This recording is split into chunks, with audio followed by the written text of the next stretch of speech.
Welcome back to another award-winning episode. Today we'll perform some definitive maintenance on the Sony Walkman, originally manufactured in 1990. While my videos don't always appreciate a lot of love, I'd still like to demonstrate how to restore these cassette players so that maybe you at home can do the same. And honestly, it's not technically that difficult. Begin by opening the battery chamber. Any corrosion may be easily cleaned off with 91% isopropyl alcohol and a Q-tip. When I opened this one up, the terminals were all corroded. You can see batteries leaking. There's no charge really left on them.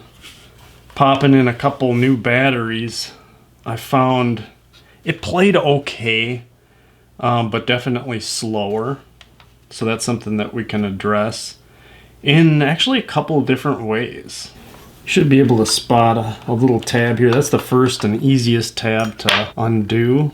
And they kind of hook out from this back component. So we'll have to pop them off.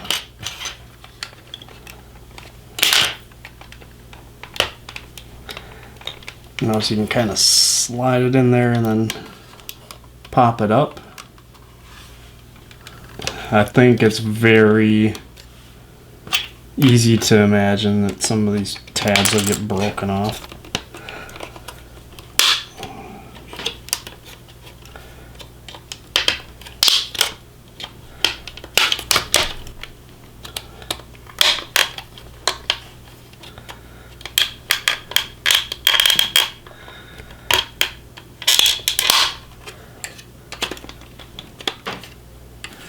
Got one tab there,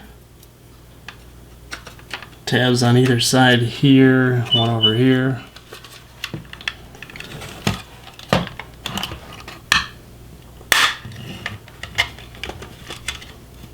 Found that these top ones are the most difficult.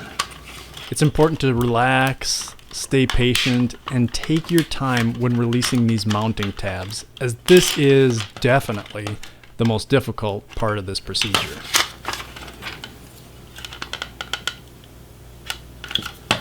Hey, alright, it came off.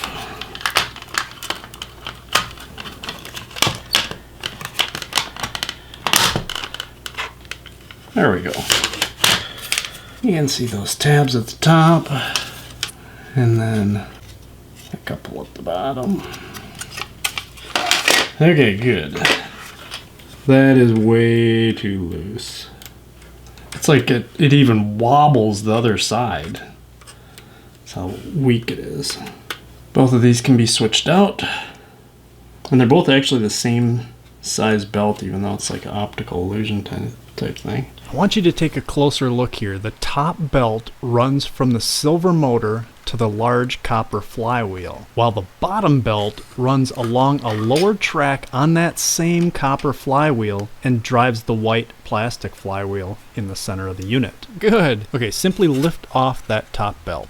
Of note, there is a black clip attached to the service buttons that needs to be unclipped to remove that lower belt. Now, when picking out new belts, we need to know shape, dimension, and folded length. So we do it based on folded length. This one says essentially 55 millimeters. And this is about 52 millimeters. It's 1 millimeter. And this is a square. It is important to remember that these tired belts are 35 years old and stretched big time. Our replacements will be squared, 1 millimeter, and 50 millimeters of folded length. So order the big old pack from Amazon. You get a whole bunch of these. These are all the 50 millimeter. We'll put the bottom one on first. Release that clip gently. Alright, let's slip this first new belt on the underside of our copper flywheel before winding it around that plastic one. Wonderful. Now the black clip can slip back into place before attaching the top belt.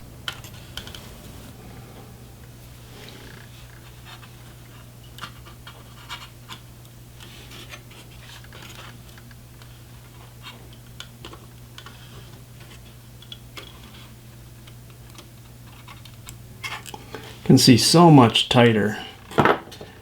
And you'll notice you turn this little one, the big wheel spins, and in turn the white wheel will spin too.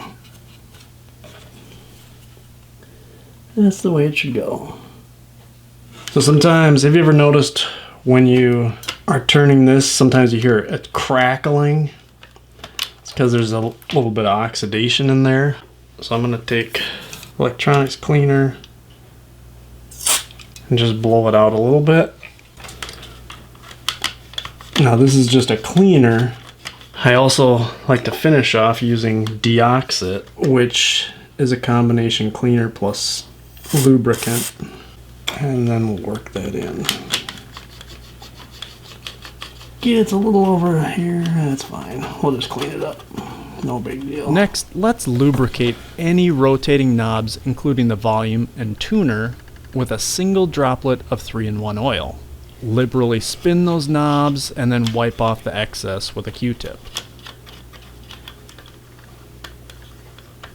Continue to work your way around the player and spray 5% deoxit into any switches. This will help solubilize any oxidation and lubricate the joint.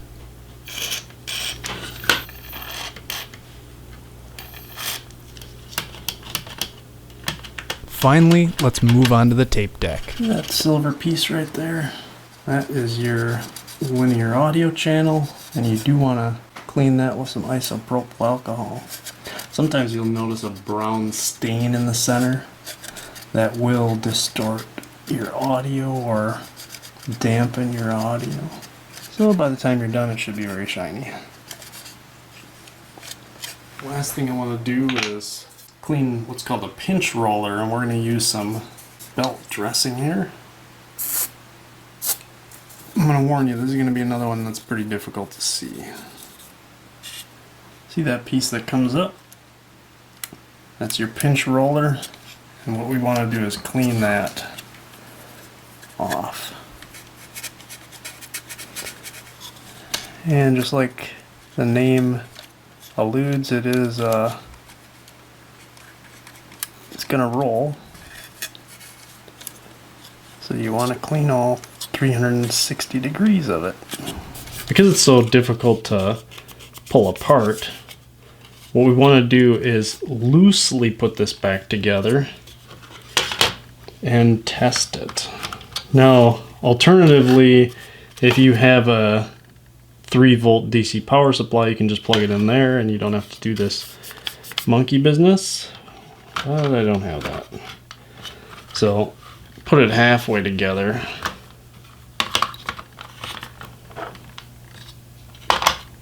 You should be able to see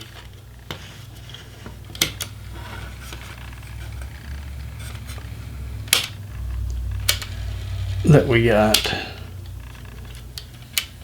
play, we got fast forward, we got rewind, it's all working, it's all connected. And actually it sounds awesome. It really sounds awesome. But I want to, and I think it actually sounds perfect.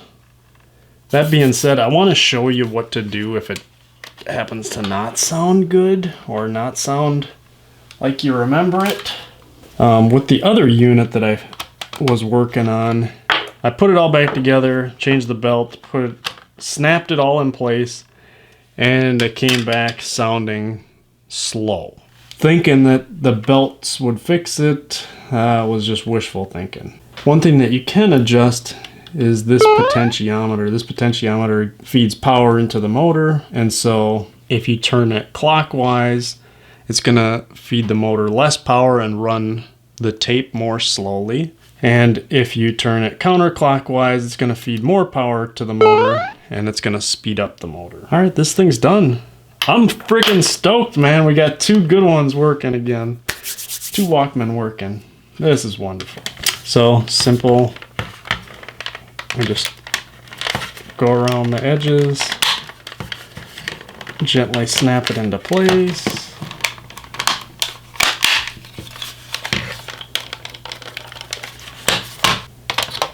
Feel free to ask me any questions, or you can leave me a polite comment if this video was helpful.